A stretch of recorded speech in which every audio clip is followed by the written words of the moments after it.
All right, I think that the panel has been very patient, I'm sure very interested in everything that's been said, and perhaps we might ask who would like to start the questioning. Dr. Sagan of Harvard University, and I think also of the Smithsonian Astrophysical Observatory at Harvard. All right, Dr. Sagan. Well, I'd like to begin the questioning, if I may, with one general line of inquiry. Our present understanding of the evolution of life on Earth is that it's a slow process of evolution by natural selection, that human beings are the product of several billions of years of random mutation, accidental effects leading up to what we are now. If events were even slightly different in the previous history of the Earth, we think that we would not wind up with things that are closely human beings, but with something else. Now, other planets certainly have environments quite different from those on the Earth, and therefore we would expect that beings that evolved there would have even greater differences and would not look closely like human beings. And that's why I was interested to see that the characterization of the inhabitants of the supposed extraterrestrial space vehicle were, with a few minor differences, very closely human. Head, two eyes, something like a nose, mouth, hands, feet, and so on. This seemed to me to have an intrinsic implausibility about it. It seemed to me that much more likely that this was projecting human experience onto perhaps something else. The one question I'd like to ask is fingers. How many fingers? Didn't notice any, Dr. Sagan. Didn't notice any fingers. How about earlobes? I didn't notice ears. How about Mrs. Hill? May I just briefly inject something here? We were on another discussion, and after very quietly, more or less very relaxed, discussing for about 2.5 hours, the scientists questioned us very closely about the absence of our seeing or noticing hands. So the announcer put a paper over my hand and asked the scientist, what about my hands? Had he noticed anything? Was I wearing a ring or not? And he had to admit he hadn't noticed them. This would have been a much more relaxed situation. Right. Well, but the point is that you did notice some details, and I was interested in whether you had noticed some other details. Yes. No, I had not. How about hair? Betty? No, I didn't. Yes? I think the thing that strikes me most is the fact that not only did these creatures breathe the Earth's atmosphere with no difficulty, but you were able to breathe the spacecraft's atmosphere with no difficulty. Is that a question? No, it's a comment. Well, that's all I can say. Did you notice any respirators or anything of that sort? Not from my position, no. Leon Jerrif, science editor of Time magazine, I think, has a question or comment. Yes, as I understand it, the only tangible evidence of the visit of this ship and your experience with it is the appearance of the bright, shiny spots on the trunk of your car. Is that correct? That would have been one of the tangible evidence. One that I hadn't found to be important is that when I arrived in Portsmouth that morning, my shoes were badly scuffed. And this, well, it's my opinion, or rather my word, there's no proof to it. The reason I asked, I am aware of the scuff marks on your shoes, but yes, that could have happened in any earthly experience. This is correct. The point that I wonder about is the failure either of Mrs. Hill to call the attention of these spots to Mr. Webb of the Hayden Planetarium, who was there a couple of days later, or perhaps you had mentioned them, but then Mr. Webb neglected to look at them. And since this is the only tangible evidence, we wonder why someone didn't think of this. We discussed the spots with Walter Webb and with Mr. Holman and Mr. Jackson. But we had spent hours discussing this. And then it was just oversight on their part and leaving. When they left for us, we just forgot to show them to them. No one thought to that question to Mr. Webb? Maybe John, who was talking. Yes, I did. And Walter Webb simply throws up his hand in disgust at his own failure as an investigator. I am convinced in my own mind that nothing was hidden, that it was simply a very serious oversight, and he agrees that it was. Ed Edelson of World Journal Tribune. Are those spots still there? And if not, what happened to them? The spots gradually wore away over the winter months. And we don't have the car now. Professor McDonald of the University of Arizona. Well, while we're on the spots, there's a point that probably ought to be made, and then a question that ought to be asked. The reason you originally got the compass out to look at those was that someone had suggested that this would be a means of testing for radiation. It's not clear to me how that would ever have detected the irradiation of the car. I think that is just an observation that should be made. Are you saying that if it were irradiated, that the compass would not, in any case, behave this way? Yeah. In the first instance, I'm saying that irradiation could not be detected with a compass, but so that's just a side comment. But you did the experiment nevertheless, and so we have the results of the experiment, and it's quite disconcerting because with anything other than a current rapidly changing dipole moment of some mysterious kind in the trunk of the car, there is no easy way to understand the mechanism to cause the compass needle to spin. Were those beeping sounds the only noise you heard as this apparently huge aircraft approached? Yes, this was the only sound we heard. And Barney, you didn't hear any sound when you were out in the field. No, I didn't hear any sound. But it wasn't as the aircraft approached. It was after I had dashed back to the car and screamed to Betty that something was going to capture us. Then there was a series of beeps. Now, I do recall touching the steering column because there was a very subtle vibration. And the last I remembered is Betty was feeling around on the panel of the car, the dashboard itself. And then later there was another series of beeps, and again we remarked, "What's that?" And Betty then asked if I believed in flying saucers, and I said no. I'm certainly not a psychologist, but some aspects of the story that Mrs. Hill told, particularly the needle incident, seemed to me recognizable from having read Freud. And I wonder, Mr. Schumberg, if that by any chance had been talked over between you and Dr. Simon. And yes, I would rather not put that into context, but it has been. However, I think that Mr. Fuller had discussed that with Dr. Simon. Well, I discussed it with Betty herself, too, and Betty, as a qualified state social worker, is aware of the dream symbolism and that sort of thing. And it is something that she cannot explain one way or the other. I don't think that it should be discussed publicly.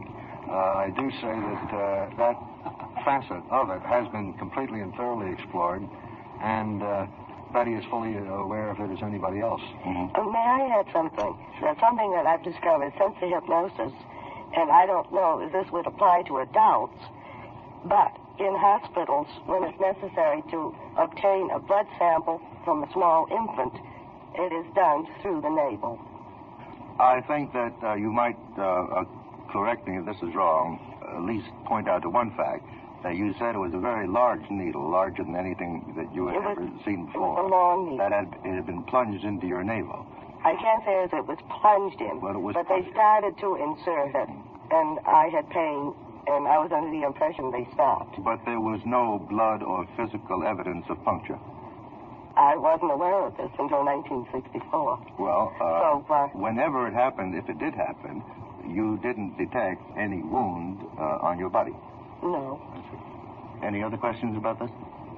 Well, I think that I'd like to be very careful about this, and I've taken very careful notes in my discussion with Dr. Simon, and I'd like to read these notes to you. I want to take just a second to go over them myself, and we will be back with Dr. Simon's testimony given to us right after this message. I recently had the opportunity of talking to Dr. Ben Simon, the psychiatrist who has treated Betty and Barney Hill, and asked him whether he could summarize for me his findings. He made it very clear that we must avoid such words as belief or other unscientific words, and that the treatment has not been completely concluded. And so this is a summary of the doctor's thoughts on the case of Barney and Betty Hill. He said that from the very start he envisaged of 4 possibilities. One is that it might be a rare psychological phenomenon known as folie à deux. That means both people going crazy at the same time with the same illusion. And he excluded that immediately. He said these were to him very, very sane and reasonable and honest people and not suffering from this quite rare psychological phenomenon of folie à deux. The second possibility is that this was simply a fraud. And he said, of course, he had to go into that, and he went into it very thoroughly, and he is convinced that the way their stories came out in hypnosis as well as the waking period analysis, convinces him that there's no case for fraud here at all, then there was the third possibility, that the story was fundamentally true, as related, that, in fact, they not only sighted a flying object, but that they were aboard a flying object, a flying saucer, and met humanoid creatures. And he said that after examination, he came to the conclusion that this was a very remote possibility. And he said there were any number of evidences that pointed in another direction, which leads to the fourth possibility in his various hypotheses, which he calls the dream hypothesis.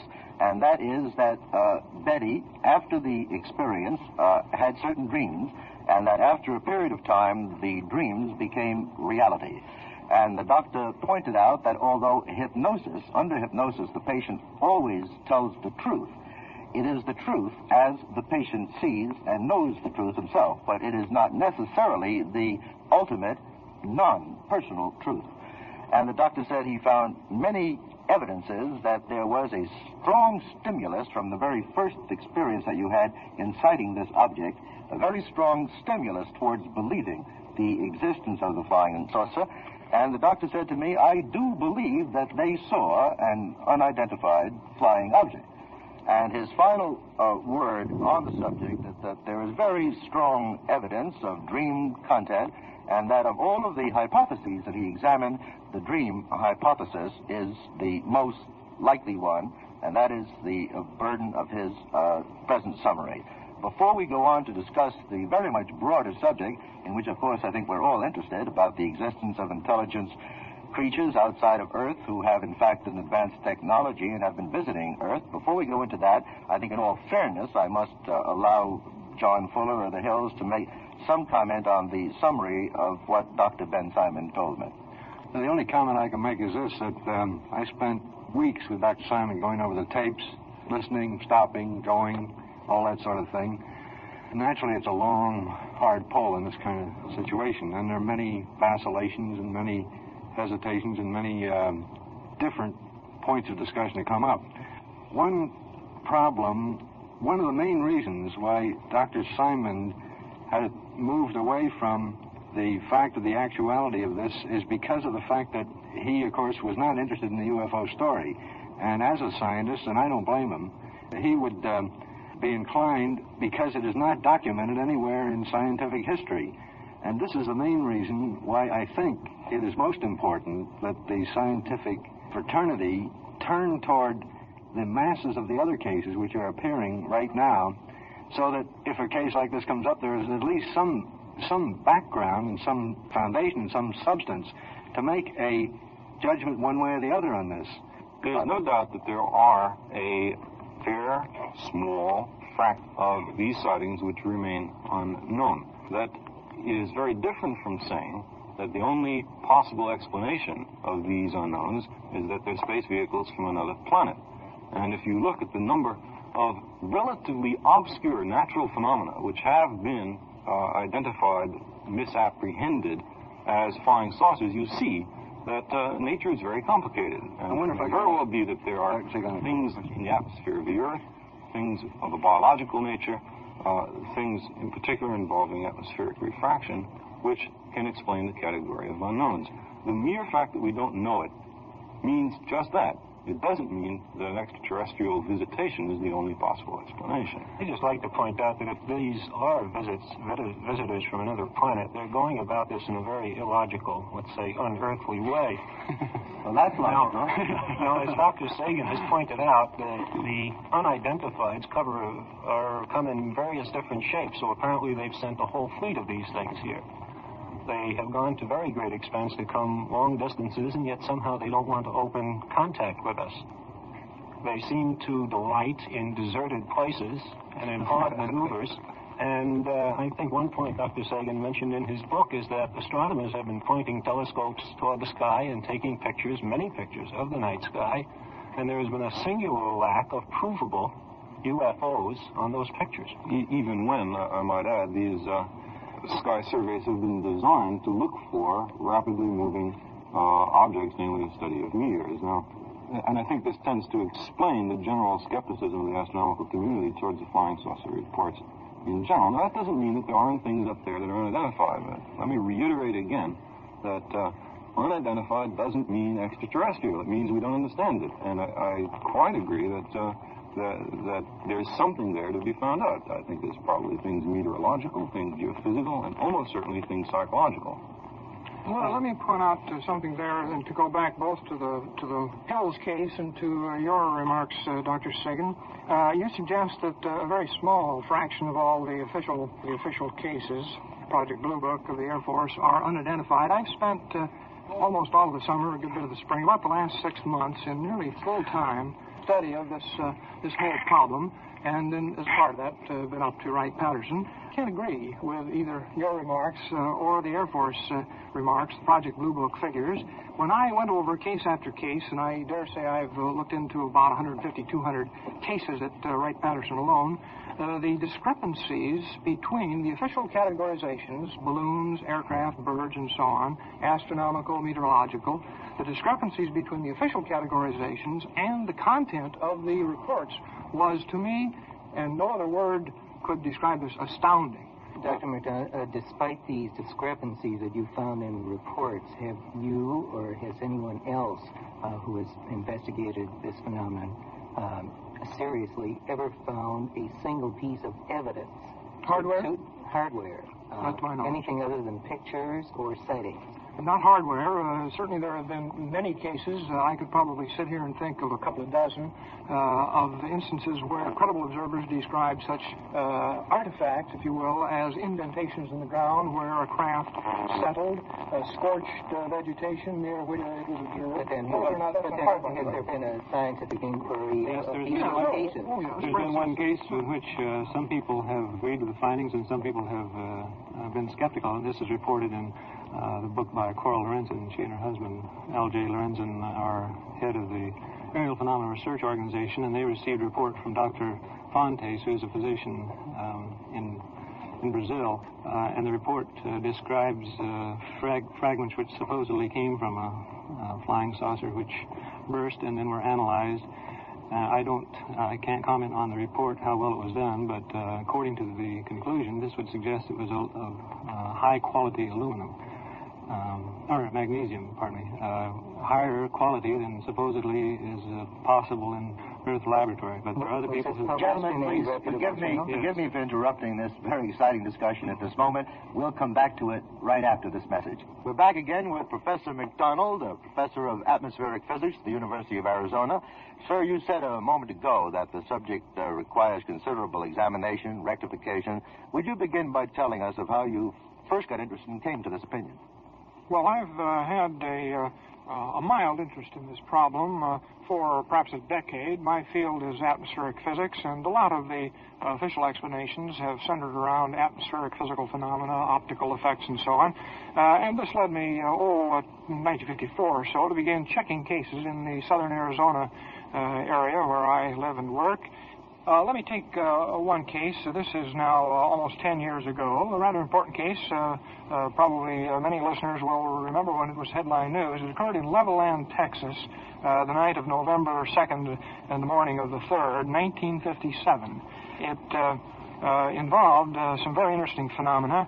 I've interviewed some of the people who were involved in it. I have a map here that will give us a little bit of a notion of the general geography. Here is Levelland, Texas, a small town, about 30,000. The lines are highways running in and out of Levelland. From about 11 o'clock at night on the 2nd till around 1 in the morning on the 3rd, a series of about 10 independent sightings by 10 persons. A couple of them were law enforcement officers. Others were just drivers.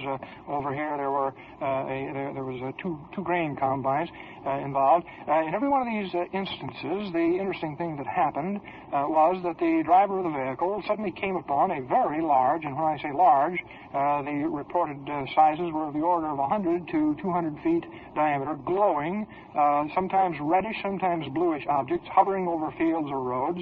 The first effect on the vehicle was interference with the lights, and then the ignition system failed. Excuse me, Doctor, I noticed that you have a lot of numbers on the map. If you could point them out. These places where the sightings were Yes. There are 10 numbers on here. I won't bother to mention the names of the individuals, but this 10 miles is about the size of this pencil, just to give you some scale, and these are spread over a 2-hour period, and each one of these numbers, here's 1, 7, they correspond to the names of the people, were instances in which cars were stopped, and the lights went out. Now, as soon as the object took off, which is the characteristic pattern, some of the cars were stopped for 2 or 3 minutes, but then the objects rose from the ground, sometimes with enormous accelerations. Then the lights came back on without any manipulation of the ignition key, and the driver found he could immediately start his car. This was common to all of these cases. Now, the official explanation of this Levelland, Texas case, based on the Air Force handling of the Project Blue Book investigation, was that this was ball lightning. That's what accounted supposedly for these 200-foot diameter objects, plus wet ignitions, and that was the official explanation of why the car stopped. Now, we all know about the fact that cars, when they do get wet, don't usually start immediately. There's a bit of a problem there, but this is only secondary compared to what one finds when he looks, as I have, at the actual weather data for the case in question. Excuse me, sir, before we get there. If it were ball lightning, is it normal to have ball lightning of that size? And No. would that ball lightning have the electromagnetic quality of stopping these engines? Well, there are, first of all, the typical size of ball lightning. Ball lightning is a fairly rare phenomenon. Most of us have never seen it. I have never seen it, though that's very much in my field. The foot in diameter is a typical phenomenon. But the cases of ball lightning that are on record are strictly limited to extreme thunderstorm conditions where you have an energy source, high potential, high gradient, and I am not aware of any case where a vehicle was stopped by ball lightning. I could not assert that it could not occur. Well, then this was the question. I discussed this problem with a colleague at Westinghouse who's expert in these problems. He said, well, maybe in the event of a really severe thunderstorm, you could scale up ball lightning to tens of feet, and maybe they made an error estimate of size. So I looked at the map, and I was quite startled as a person with meteorological training. Here's the map for the very time. This is 12 o'clock midnight, right in the middle of the Levelland, Texas That's a weather case. map. This is a weather map. These are the isobars. I think perhaps many persons looking on will be familiar with this from weather sessions. Here's the Gulf Coast, and the state of Texas is in here. Now, I'll point with my pencil to Levelland, Texas, which is in the Panhandle, and any of you who are familiar with meteorology will immediately be bothered by the fact that Levelland was being invaded by a large high-pressure area pushing down over the Great Plains. The nearest front was down near San Angelo, hundreds of miles away. The nearest rain was about 100 miles away. The weather report for the nearest stations involved only scattered clouds, and in Levelland area there were no stations at the time of the observation that even had any rain.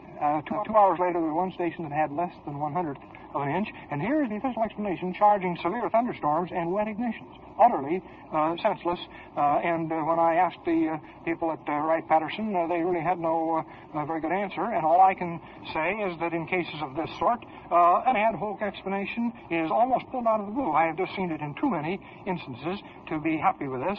There are many very definite things that could be done in a scientific context to pursue this problem, and it badly needs that kind of attention, in my opinion.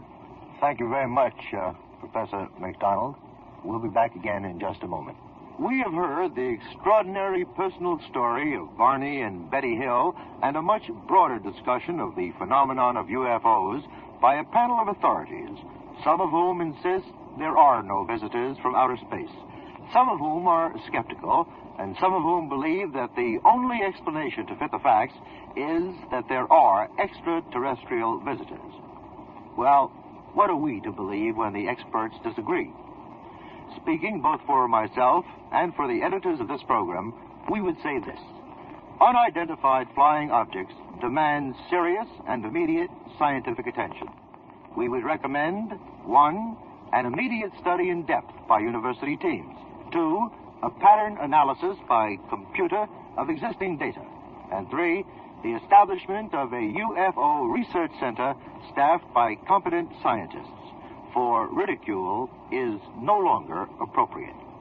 We did not write the words that I have just spoken. They are taken from a speech made in June of this year by Dr. J. Allen Hynek, chairman of the Astronomy Department of Northwestern University, and for the past 18 years, science advisor to the Air Force study of UFOs. We subscribe to his recommendations. But we would make one important addition, that the UFO Research Center be totally independent of government, but that it have the authority to examine Air Force data. This is David Schumberg. Good night.